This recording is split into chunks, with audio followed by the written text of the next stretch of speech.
Hi all welcome back. അപ്പോൾ ഇന്ന് ഞാൻ വന്നിട്ടുള്ളത് ഒരു കേക്ക് റെസിപ്പി ആയിട്ടാണ് കേട്ടോ. ഒരു 2 കിലോ വെയിറ്റ് വരുന്ന ടോൾ കേക്കാണ് ചെയ്യുന്നത്. അപ്പോൾ സിമ്പിളായിട്ട് ഡെക്കറേഷൻ ചെയ്തിട്ടുള്ള ഒരു കേക്കാണിത്. നമ്മൾ എഡിബിൾ അല്ലാത്ത ഒന്നും ഇതിൽ ഡെക്കറേഷനായിട്ട് യൂസ് ചെയ്തിട്ടില്ല. ഫ്രഷ് ഫ്ലവറോ അതുപോലെ ഫാൻസി ഫ്ലവേഴ്സൊന്നും യൂസ് ചെയ്യാതെ നമ്മുടെ ക്രീം വെച്ചിട്ട് തന്നെ ഡെക്കറേഷൻസും കാര്യങ്ങളൊക്കെ ചെയ്തിട്ടുള്ള ഒരു കേക്കാണിത്. അപ്പോൾ നമുക്കിത് എങ്ങനെയാണ് തയ്യാറാക്കുക എന്നുള്ളതൊന്ന് നോക്കാം. അപ്പോൾ നമ്മൾ ഈ ഒരു ടാൾ കേക്ക് ചെയ്യുന്നത് വാനില ഫ്ലേവറിലാണ് കേട്ടോ. അപ്പോൾ ഞാനിവിടെ 1 കിലോഗ്രാമിൻ്റെ ബേസായിട്ടൊക്കെ ഉപയോഗിക്കാൻ പറ്റുന്ന 2 വാനില കേക്ക് ഇവിടെ റെഡിയാക്കി എടുത്തിട്ടുണ്ട്. അപ്പോൾ ഇതിൻ്റെ വീഡിയോ നമ്മൾ മുന്നേ ചെയ്തതാണ് കേട്ടോ, 1 കിലോഗ്രാമിൻ്റെ കേക്കിനുള്ള ബേസ് തയ്യാറാക്കുന്നത്. അപ്പോൾ ആ വീഡിയോ കണ്ടിട്ടില്ലാത്തവർ കണ്ടു നോക്കുക, ഞാൻ മുകളിൽ ഐ ബട്ടണിൽ കൊടുക്കാം. പിന്നെ ഇതിൽ ഒരു കേക്ക് ഓവനിലും ഒരു കേക്ക് ഓവനില്ലാതെയാണ് കേട്ടോ ചെയ്തിട്ടുള്ളത്. ഇപ്പോൾ 2 കേക്കുകളും ഞാനിവിടെ ലെയറാക്കി എടുത്തിട്ടുണ്ട്. അപ്പോൾ നമ്മൾ 7 ലെയറിലാണ് മൊത്തം ചെയ്യുന്നത്. അപ്പോൾ ഒരു കേക്ക് 3 ലെയറും ഒരു കേക്ക് 4 ലെയറുമാണ് കേട്ടോ ആക്കിയത്. ഇനി നമുക്ക് കേക്ക് ഫ്രോസ്റ്റിംഗ് ചെയ്യാൻ വേണ്ടിയിട്ട് 10 ടേബിളിൽ കേക്ക് ബോർഡ് വെച്ച് കൊടുത്തിട്ട് അതിൻ്റെ നടുക്ക് അല്പം ക്രീം ആക്കി കൊടുക്കാം. ക്രീം അത്യാവശ്യം തന്നെ ആക്കി കൊടുക്കുക കേട്ടോ, കാരണം അത് കുറച്ച് ഹൈറ്റ് കൂടിയിട്ടുള്ള കേക്ക് ആയതുകൊണ്ട് നന്നായിട്ടൊന്ന് സ്റ്റിക്കി ആയിട്ട് നിൽക്കാൻ വേണ്ടിയിട്ട് കുറച്ച് കൂടുതൽ ക്രീം തന്നെ നന്നായിട്ട് പരത്തി കൊടുക്കാം.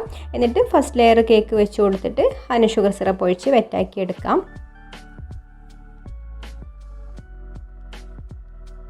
എന്നിട്ട് ക്രീം സ്പ്രെഡ് ചെയ്ത് കൊടുക്കാം.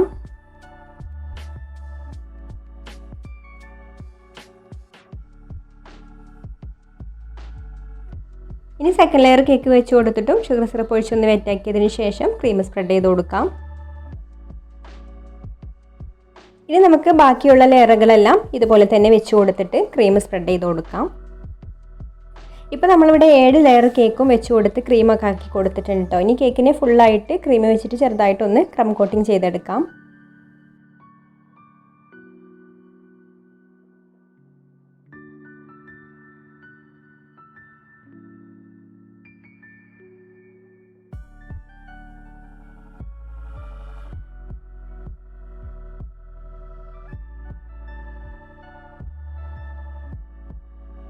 ഇനി ക്രം കോട്ടിംഗ് ഒന്ന് സെറ്റ് ആവാൻ വേണ്ടിയിട്ട് നമുക്ക് ഫ്രിഡ്ജിലേക്ക് വെക്കാം. അപ്പോൾ അതിന് മുന്നേ ആയിട്ട് കേക്ക് അങ്ങോട്ടും ഇങ്ങോട്ടും ഒന്ന് തെന്നി പോവാതിരിക്കാൻ വേണ്ടിയിട്ട് കേക്കിലേക്ക് ഇതുപോലെ ഒരു സ്റ്റിക്കും കൂടെ ഇറക്കി കൊടുക്കുന്നുണ്ട്. കേക്കിൻ്റെ ഹൈറ്റ് നോക്കിയിട്ട് അതിനനുസരിച്ച് സ്റ്റിക്ക് കട്ട് ചെയ്തിട്ട് വേണം കേട്ടോ ഇറക്കി കൊടുക്കാൻ. ഇനി നമുക്കിത് കുറച്ച് സമയം ഒന്ന് ഫ്രീസറിൽ വെക്കാം. അപ്പോൾ നന്നായിട്ട് തന്നെ ക്രീമൊക്കെ സെറ്റായി കിട്ടിക്കോളും. ഇപ്പോൾ ക്രം കോട്ടിംഗ് ഒക്കെ ഇവിടെ സെറ്റായി വന്നിട്ടുണ്ട് കേട്ടോ. ഇനി നമുക്ക് ഫൈനലായിട്ടുള്ള കോട്ടിങ് കൊടുക്കാം. ഞാനിതൊരു വൈറ്റ് ആൻഡ് റോസ് കളർ കോമ്പിനേഷനിലാണ് ചെയ്യുന്നത്. അപ്പോൾ അടിയിൽ പകുതി വരെ വൈറ്റ് കളറാണ് കേട്ടോ കൊടുക്കുന്നത്.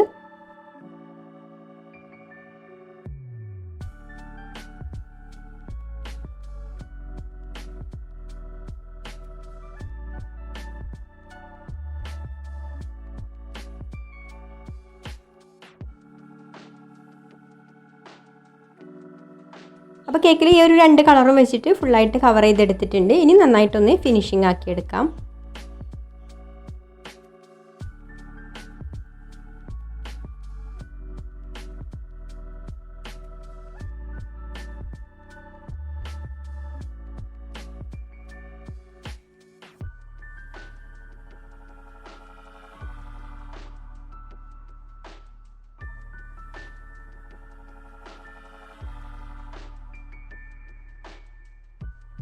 ഇനി കേക്കിൽ ഇതുപോലെ ഓയിൽ ബ്രഷ് വെച്ചിട്ടൊന്ന് ഡിസൈൻ ചെയ്ത് കൊടുക്കുകയാണ് കേട്ടോ ചെയ്യുന്നത്.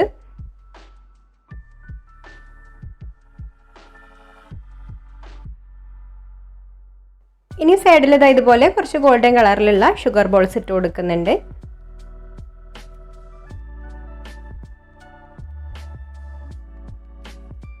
ഇനി മുകളിൽ നമ്മൾ ക്രീം റോസസ് ആണ് കേട്ടോ വെച്ച് കൊടുക്കുന്നത്. അപ്പോൾ ക്രീം റോസ് ഉണ്ടാക്കുന്നതിൻ്റെ വീഡിയോ ഒക്കെ നമ്മൾ മുന്നേ ചെയ്തതാണ് കേട്ടോ. ബേക്കിംഗ് ക്ലാസ്സിൻ്റെ വീഡിയോസിലും ചെയ്തിട്ടുണ്ട്, അതുപോലെ കേക്ക് റെസിപ്പീസിലും ചെയ്തിട്ടുണ്ട്. അപ്പോൾ അതിൻ്റെ രണ്ടിൻ്റെയും പ്ലേലിസ്റ്റിൻ്റെ ലിങ്ക് താഴെ ഡിസ്ക്രിപ്ഷൻ ബോക്സിലുണ്ട്, അറിയാത്തവർ അതൊന്ന് നോക്കിയാൽ മതി. പിന്നെ റോസിനൊരു ഭംഗി കിട്ടാൻ വേണ്ടിയിട്ട് ഗ്രീൻ കളറിലുള്ള ലീഫും കൂടെ കൊടുത്തിട്ടുണ്ട്. അതുപോലെ ഇനി കേക്കിൻ്റെ മുകളിൽ ഫോണ്ടൻറ്റിൽ റെഡിയാക്കി എടുത്തിട്ടുള്ള പേരും കൂടെ വെച്ച് കൊടുക്കുന്നുണ്ട്.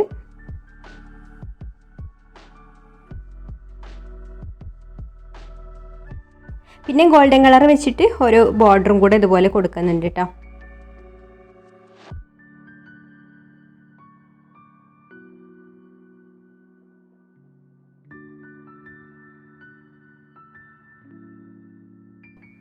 പിന്നെ പേരൊന്ന് എടുത്ത് കാണിക്കാൻ വേണ്ടിയിട്ട് അതിലും ഗോൾഡൻ കളർ കൊടുക്കുന്നുണ്ട്.